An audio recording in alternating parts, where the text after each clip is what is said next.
आप भी उन लोगों में एग्जिस्ट करते हैं जिनकी कॉमन प्रॉब्लम यही है कि वो इंग्लिश लिसनर्स भी अच्छे हैं, इंग्लिश रीडर्स भी अच्छे हैं, लेकिन जब बात आती है प्रैक्टिस की या प्रैक्टिकल की या स्पीच की, तब आप बिल्कुल स्टक ऑफ हो जाते हैं। तो आज हम ये सारी चीज़ें डिस्कस करेंगे कि ऐसा क्यों होता है, किन रीजंस की वजह से होता है और इसको किस तरीके से रिजॉल्व किया जाता है। सबसे पहले जो बहुत मेजर फैक्ट है वो अंडरस्टैंड करना है कि understanding English and speaking English both are different, totally different. जब आप इंग्लिश को समझ रहे होते हैं तब आप अपने माइंड और अपने ब्रेन में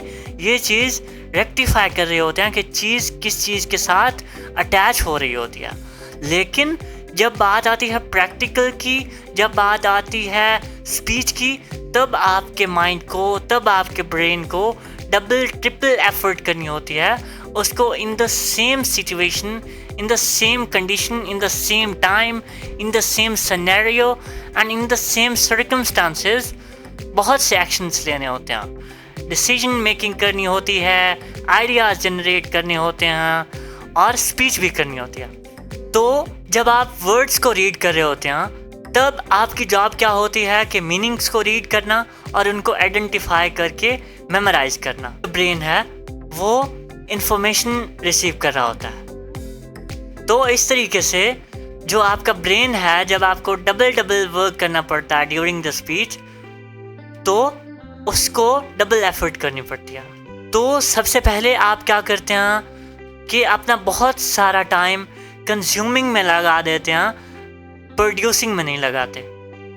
अपनी डेली रूटीन के बारे में सोचना, इंग्लिश मूवीज़ या वीडियोज़ देखना, आप सॉन्ग सुनते हैं, यू रीड बुक्स और सोशल मीडिया पोस्ट्स। तो ये सारी एक्टिविटीज़ आपकी अंडरस्टैंडिंग को इम्प्रूव करती हैं और आपकी जो स्पीच एबिलिटी है उसको जो है वो ट्रेन नहीं करती। सिमिलरली हर जो स्किल है वो प्रैक्टिस से सीखी जाती है। जिस तरीके से कोई भी बंदा किसी की स्पीच रीड करता है तो वो स्पीकर नहीं बनता बल्कि रीडर बनता। Then the second reason is habit of translating. हमें जब भी कोई टास्क दिया जाता है हम उसको सबसे पहले अपनी मदर टंग में सोचते हैं कि ये चीज़ किस तरीके से होती है, ये कैसे होगी, समथिंग लाइक दैट। तो ये बहुत स्लो एंड बहुत पुराना मेथड है, कंफ्यूजन क्रिएट करता है, कंफ्यूजिंग है। तो इससे डिले भी काफ़ी पैदा होता है और काफ़ी इरिटेशन भी होती है। ये टाइम भी ज़्यादा कंज्यूम करता है, आपको नर्वस भी शो करवाता है और मिस्टेक्स वगैरह से भी अवॉइड नहीं करवाता, मिस्टेक्स होती हैं। तो rather than translating every sentence, every word, आपको जो कुछ आता है आप कोशिश करें बोलें। आप एडवांस्ड साउंड्स प्रोड्यूस करने की, जनरेट करने की कोशिश नहीं करेंगे, आप सिंपल एंड क्लियर रहेंगे, कुछ एक्स्ट्राऑर्डिनरी बेसिक से नहीं करनी। Then the third reason is fear of making mistakes.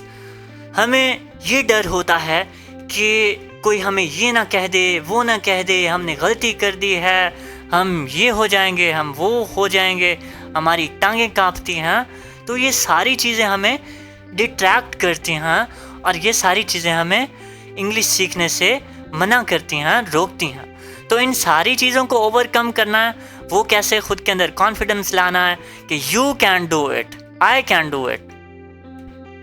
हम इस सब के सोचने के बजाय हम ये सोचते हैं कि क्या होगा अगर मेरी ग्रामर गलत होगी, क्या होगा अगर मेरी प्रोनाउंसिएशन इम्परफेक्ट है, क्या होगा अगर लोग मुझ पे हंसेंगे। तो ये चीज़ हमेशा याद रखनी है कि जो नेटिव स्पीकर्स भी हैं वो भी थाउजेंड्स ऑफ मिस्टेक्स करते हैं जब वो स्पीच कर रहे होते हैं। तो जो मिस्टेक्स हैं ये फेलियर्स के साइंस नहीं हैं, बल्कि ये हमें ये बताते हैं कि आप कर सकते हैं, आप with the passage of time improve कर सकते हैं। ये साइंस ऑफ प्रोग्रेस हैं। Then the fourth reason is lack of speaking practice. Imagine करें कि कोई बंदा स्विमिंग के बारे में रीडिंग तो कर रहा है, उसके बारे में नॉलेज तो गेन कर रहा है, लेकिन रीड करने से वो स्विमर नहीं बनेगा, बल्कि वो एक रीडर बनेगा। आप खुद ही बता दें कि क्या वो एक स्विमर बनेगा या वो रीडर बनेगा? Of course not.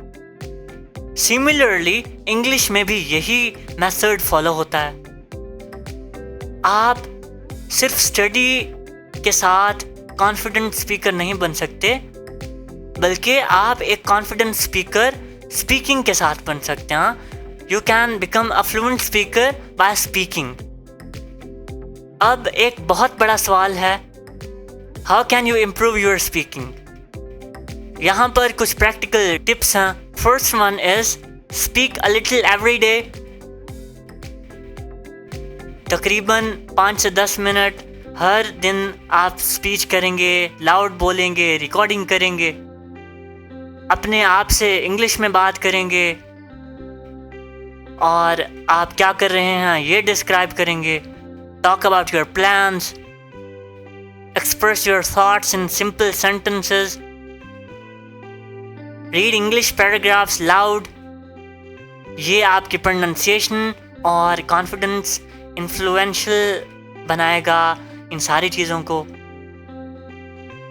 और जिस तरह हमने recently practice with chat GPT and Claude के साथ हमने देखा था कि किस तरीके से होता है, तो वो सारी चीज़ें आप कर सकती हैं। तो the last one and the fifth one is कि हम जो है वो कंसिस्टेंट नहीं है। तो बी कंसिस्टेंट। अगर आपने कुछ बनना है, कुछ हासिल करना है, कुछ सीखना है, तो कुछ करना पड़ेगा। तो प्रैक्टिस करनी है डेली बेसिस पर, रेगुलरली। और जो चीज़ नहीं आती वो आप चैट जीपीटी से, क्लॉड से, किसी ह्यूमन बीइंग से पूछ सकते हैं। कभी प्रैक्टिस से हेजिटेट नहीं होना। तो ये सारी चीज़ें करके आप अपनी इन सारी प्रॉब्लम्स को फिक्स कर सकते हैं।